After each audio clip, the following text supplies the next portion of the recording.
Koncom mája sme ukončili potvrdzovanie záväzných záujmov na 2 projekty. Ovocné sady v Bratislave a lesopark v Žiline. V rámci ovocných sadov sme mali 621 registrácií záväzných záujmov a z toho bolo 285 komplexne potvrdených. Momentálne sme zo 102 bytov, ktoré v bytovom dome sú, obsadzovali 67 bytov. V rámci potvrdenia záväzných záujmov kategórie nájomcov v bytovom dome sú rozdelené následovne. Až 14% je z kategórie sociálne a zdravotne znevýhodnených, 21% je zo zamestnancov verejného aj súkromného sektoru a 65% zo všeobecného poradovníka verejnosti.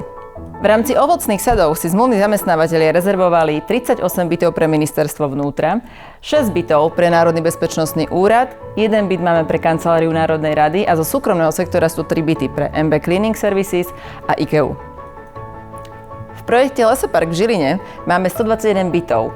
Dokopy sme mali 324 registrácií záväzného záujmu, z čoho 209 máme korektne potvrdených.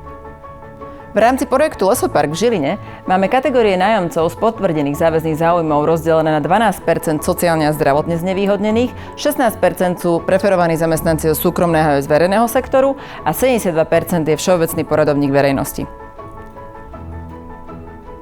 Zo zamestnávateľov máme už tradične ministerstvo vnútra, ktorý si rezervoval 35 bytov, 9 bytov má Slovenská pošta a v rámci súkromného sektora máme 3 byty pre Kooperatívu a Global Call. V priebehu najbližších týždňov budeme realizovať overovanie splnenia kritérií záujemcov a taktiež posielať potvrdenia o splnení alebo nesplnení kritérií.